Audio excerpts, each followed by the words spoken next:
Boa noite, meus queridos irmãos. Mais uma vez saúdo-os na graça, na paz do Senhor Jesus Cristo.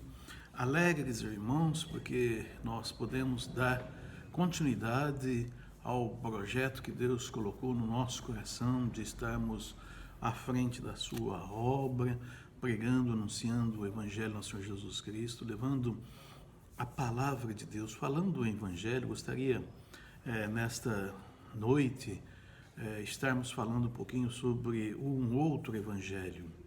Mas antes disso, irmãos, gostaria também de trazer a vocês a informação de que a construção está indo bem, nós já estamos na fase final da colocação dos tijolos, já foi feita a metade, já levantamos todas as coisas, agora nós vamos começar a encher as colunas e acredito que até o final da semana que vem esta parte vai estar pronta, ou até no meio da semana, preparando depois as caixarias para recebermos a laje. É um trabalho de formiguinha, nós temos somente o seu Valdeci e o Alan, então uma obra custosa, uma obra difícil, e eu gostaria que cada um de vocês, meus irmãos, estivesse olhando para esta realidade. Eu vou fazer um desafio a vocês. A gente vê pela internet que as pessoas criam um determinado desafio e aí as pessoas fazem ou concluem aquele desafio e diz que foi um desafio pronto. E eu quero desafiar vocês, meus irmãos, para esta obra que nós estamos aqui na construção, uma obra de vocês, e o desafio é de que abracem esta causa, venham aqui à igreja, vejam o resultado, vejam o trabalho que está sendo feito e também que vocês ajudem financeiramente nesta obra. Essa obra é de vocês, que vocês possam contribuir, ajudar financeiramente para que nós possamos, desta forma, levar a contento esta obra. Irmãos, peço que vocês estejam orando, que vocês estejam colocando-se diante do Senhor para que logo nós possamos concluir esta obra. Voltando ao tema que eu disse a vocês, num outro evangelho, o apóstolo Paulo, na sua carta aos Gálatas, fala em relação a este outro evangelho. Mas eu gostaria, primeiramente, de ler os versículos de 1 a 5 do capítulo 1, que diz: Paulo, apóstolo não da parte dos homens, nem por homem algum, mas por Jesus Cristo e por Deus Pai que o ressuscitou dos mortos, e todos os irmãos que estão comigo às igrejas da Galácia. Graça e paz da parte de Deus Pai e da de nosso Senhor Jesus Cristo, o qual se deu a si mesmo por nossos pecados, para nos livrar do presente século mau, segundo a vontade de Deus, nosso Pai, ao qual glória para todos sempre. Amém. Paulo, o apóstolo, não da parte dos homens, nem por homem algum. Meus queridos, o evangelho foi anunciado por Paulo em toda a região do Império Romano. E a carta aos Gálatas refere-se a uma região da Galácia, várias igrejas da região da Galácia, as quais estão agora recebendo esta carta. E esta região, nos dias atuais, refere-se à Turquia e os Balcãs, a antiga Iugoslávia, Montenegro, Macedônia, Croácia, Bósnia, Sérvia. E no capítulo final da segunda carta aos Coríntios, Paulo faz uma defesa enfática do seu ministério e o seu chamado por Cristo para ser apóstolo. Vamos lembrar um pouquinho, fazer uma recapitulação desta questão. Os irmãos da igreja de Coríntios começaram a questionar o apostolado de Paulo. Começaram a trazer dúvidas em relação se o Paulo havia realmente sido chamado para o apostolado ou não. E Paulo, em 2 Coríntios capítulo 12, 13, ele faz uma defesa enfática em relação a de que ele realmente havia sido chamado para o apostolado. Outro evangelho anunciado por judaizantes, ou seja, os judaizantes, eles iam atrás de Paulo, e conforme ele ia anunciando e pregando o evangelho de nosso Senhor e Salvador Jesus Cristo, esses judaizantes eram judeus convertidos ao cristianismo, mas queriam impor sobre as pessoas estrangeiras, né, os chamados pagãos, ímpios, não judeus, a que guardassem a lei mosaica. E isso trouxe terríveis problemas para o apóstolo Paulo, pois esses judaizantes diziam que Paulo não era apóstolo. E levavam o que é chamado aqui por Paulo de outro evangelho. Se vocês começaram pela graça e agora querem terminar na lei, e isso trouxe muitas dificuldades. Na sua primeira viagem missionária, Paulo, juntamente com Barnabé, levaram o evangelho a esta região. E os Gálatas abraçaram a mensagem com amor, carinho, e entenderam, compreenderam, aceitaram o evangelho de nosso Senhor Jesus Cristo. Mas, como também na região de Coríntios passou os judaizantes, que eles iam nas igrejas formadas, eram pescadores de aquários, e diziam que aos novos cristãos, que eles teriam também de aceitar a Cristo, isso alegrava o coração deles, mas que era necessário também guardar a lei que Moisés trouxera ao povo israelita. Faziam a mistura que até hoje nós vemos algumas denominações fazem, querendo guardar a guarda do sábado, querendo isso, mas aquilo, e eles impunham esses judaizantes que todo estrangeiro, todo cristão convertido fizesse a circuncisão, para que pudessem receberem a salvação. Nos nossos dias, há muitas denominações, e dentro da própria denominação batista existem várias correntes. E a questão não é denominacional, a questão é: minha igreja prega a Bíblia? A questão fundamental é: a minha igreja usa e aplica a Bíblia? Irmãos, eu gostaria que vocês fizessem uma autoanálise, que vocês olhassem para o tempo que vocês estão aqui dentro da primeira igreja batista em Jaboticabal e fizessem esta análise. Desde que vocês conheceram a igreja, ou se converteram e vieram para a igreja, ou vieram de uma outra igreja e aqui chegando, vocês podem com toda clareza e com toda convicção dizer que a sua igreja, ela prega a palavra de Deus, que a sua igreja não barganha os princípios da palavra de Deus, independente do que dizem outras denominações, independente do que muitos querem encaixar a sua doutrina ou seu pensamento dentro da igreja. E eu posso dizer como pastor de vocês, meus queridos irmãos, a nossa igreja, a primeira igreja batista em Jaboticabal, procura andar fielmente nos preceitos da palavra de Deus. Nós procuramos nem ir para a direita, nem ir para a esquerda, mas mantendo firme o nosso entendimento sobre o que as Escrituras dizem. Somos chamados de fundamentalistas, legalistas, como já falei para vocês, muitas vezes recebemos essa pecha de fundamentalistas, e para mim é um orgulho que eles nos chamem de fundamentalista. Eu me alegro em saber que nós anunciamos e pregamos o Evangelho genuíno do nosso Senhor Jesus Cristo. Eu me alegro de olhar as Escrituras e de ver textos que nós estamos aplicando no dia a dia.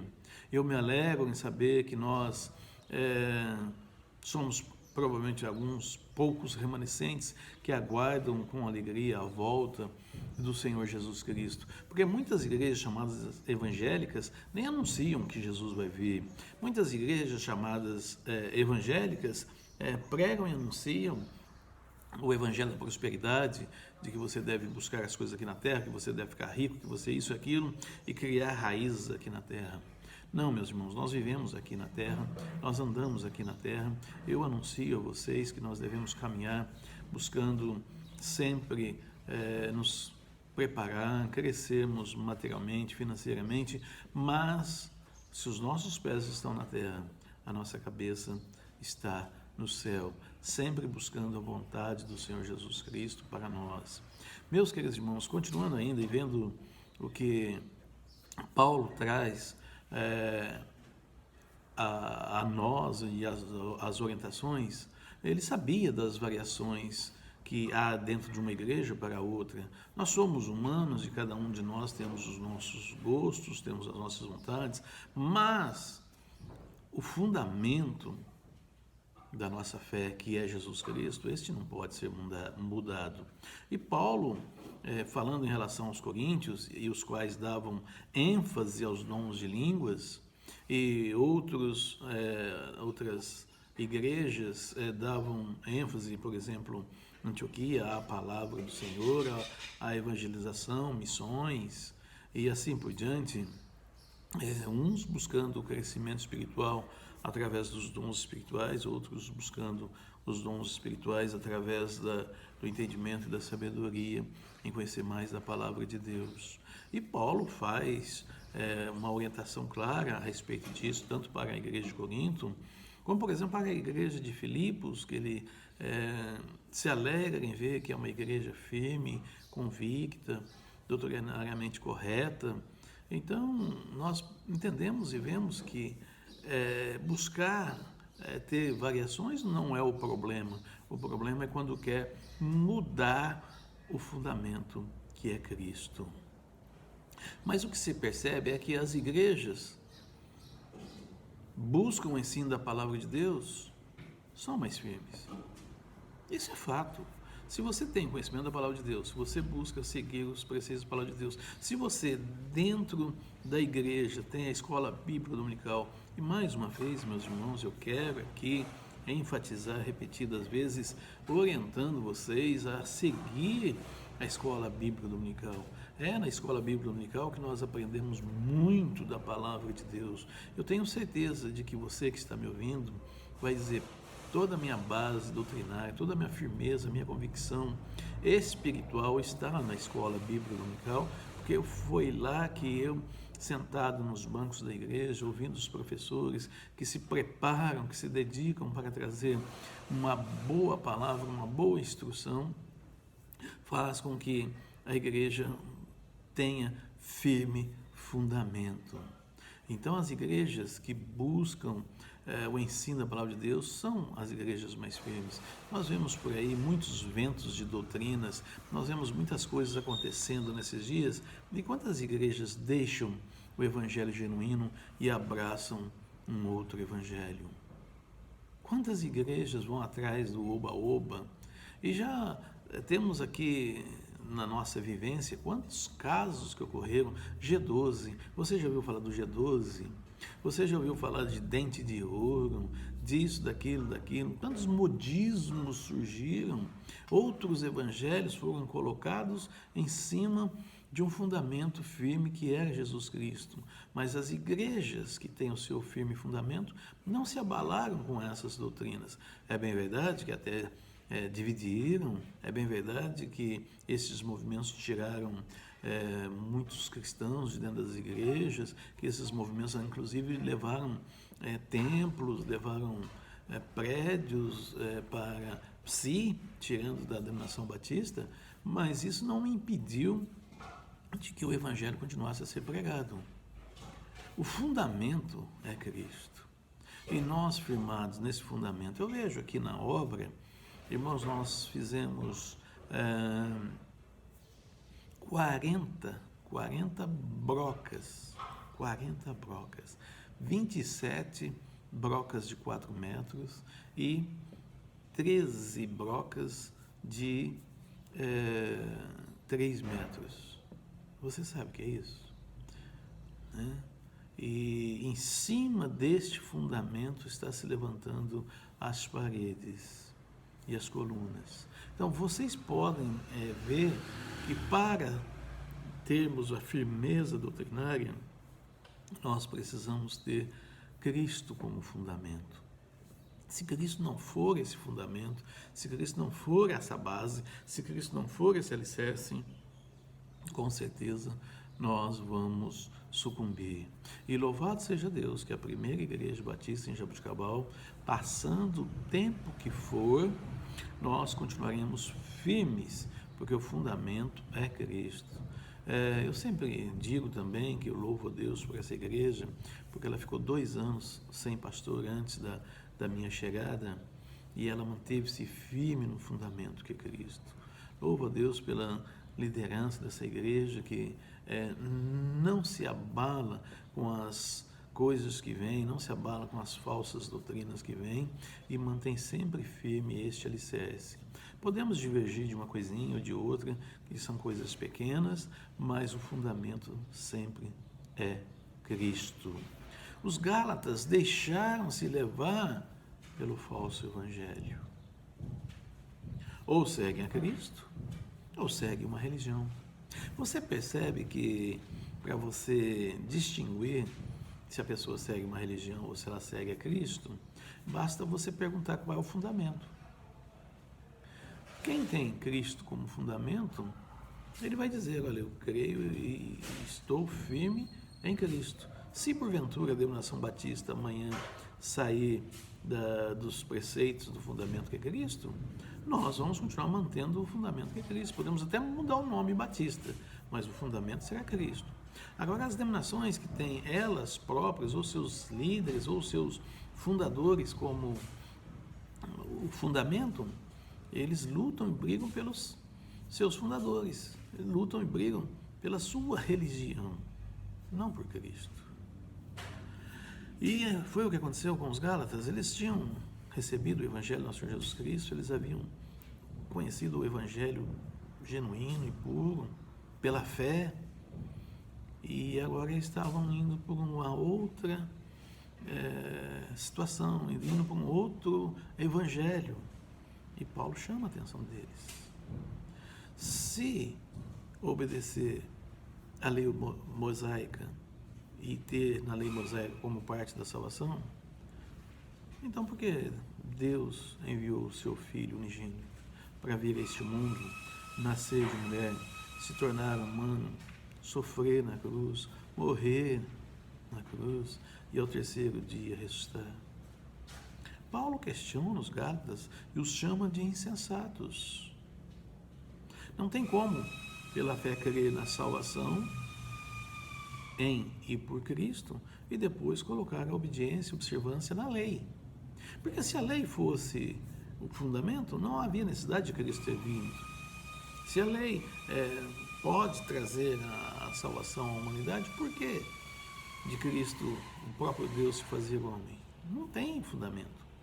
A lei serviu de aio, como diz Paulo aos Romanos. A lei levou a nós o entendimento do que é pecado. A lei mostra o pecado, mas ela não tem poder para tirar pecado. Somente o Senhor Jesus Cristo tem esse poder, porque Ele se fez salvação por nós. Ele se fez o Cordeiro perfeito, que na cruz deu a sua vida e derramou seu sangue para purificar dos nossos pecados. Portanto, meus queridos irmãos, continuemos firmes e inabaláveis, sabendo que a volta de Jesus Cristo é iminente. Oremos. Pai de amor, soberano Deus, nós agradecemos a Ti. Obrigado, Deus, pela continuidade desta obra, do trabalho, Senhor Deus. Sabemos que teremos condições de acolher melhor os membros, os visitantes. E, Senhor Deus, ajude-nos pela fé, que não venhamos a vacilar, Senhor Deus, e continuarmos firmes na nossa visão espiritual, no nosso fundamento, que é Cristo, não desviando para a direita nem para a esquerda, mas firme sempre à frente, avante. E como igreja, Senhor Jesus Cristo, montando firmemente o nosso preceito de pregar e de anunciar o Evangelho ao nosso Senhor e Salvador. Pai, também desperte aqueles que estão desanimados, tristes, ó Deus, fortaleça-os no Teu Espírito, na Tua graça, e dê a nós, ó Deus, entendimento sobre todas as demais coisas. Obrigado, Senhor Deus, agradecemos pela vida da Elva, pela vida da irmã Hébia, Senhor Deus, que já estão melhores, e que elas possam cada vez mais estar buscando, Senhor Deus, a orientação do Teu Espírito, Senhor Deus, para fazer conforme a Tua perfeita vontade. Demais irmãos também que estão em lutas com saúde, com problema financeiro, estenda, Deus, a Tua graça, dê a orientação do Teu Espírito, Senhor Deus. Nós oramos agradecidos em nome de Jesus. Amém, Senhor.